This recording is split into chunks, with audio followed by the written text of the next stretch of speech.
Çmimet e produkteve bazë në tregjet e Kosovës kanë shënuar rritje të ndjeshme gjatë gushtit të këtij viti krahasuar me periudhën e njëjtë të vitit të kaluar.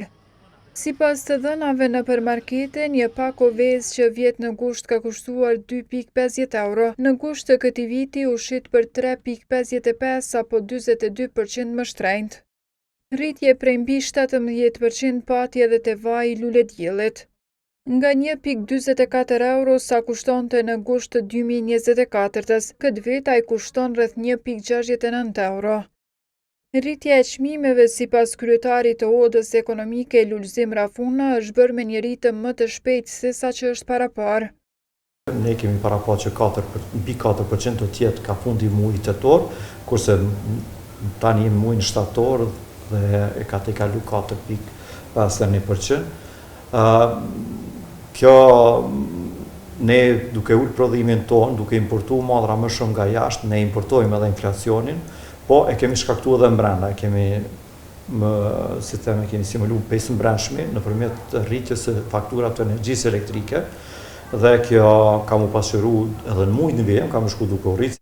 Sipas të dhënave të Agjencisë së Statistikave, inflacioni në janar të këtij viti ishte 1,5%, ndërsa ka shënuar rritje të vazhdueshme deri në 4,5% në gusht.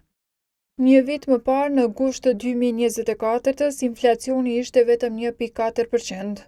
Fondi Monetar Ndërkombëtar në parashikimet për Kosovën kishte parapar që rritja e çmimeve për 2025 të jetë 2,25%.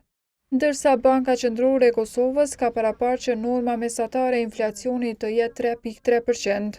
E sipas kryetarit të shoqatës së prodhuesve Kushtrim Ajvazi, kostoja e shportës bazë të konsumit në gusht të 2025-s krahasuar me gushtin e 2021-s është rritur për 47%. Nëse një familje në gusht 2021 ka shpenzuar rreth 199 euro për një sasi fikse të produkteve bazë, në gusht 2025 për të njëjtën sasi duhet të paguaj 293 euro. Kjo do të thotë për 47% më shumë para vetëm për të mbajtur të njëjtin nivel konsumi. Rritjet më të mëdha të çmimeve janë temjelli, buka e bardhë, mishi i pulës, mishi i gjellit pa ishtra, kafja e bluar, sheqeri. Sipas një ankete të Institutit Ndërkombëtar Republikan të realizuar gjatë periudhës maj-korrik të këtij viti, 45% e qytetarëve të Kosovës e shohin rritjen e çmimeve si problemin kryesor, pasuar nga papunësia me 19%, korrupsioni me 6% dhe situata politike me 5%. Ndërsa vjet 28% e qytetarëve e shihnin rritjen e kostos së jetesës si problem kryesor të vendit.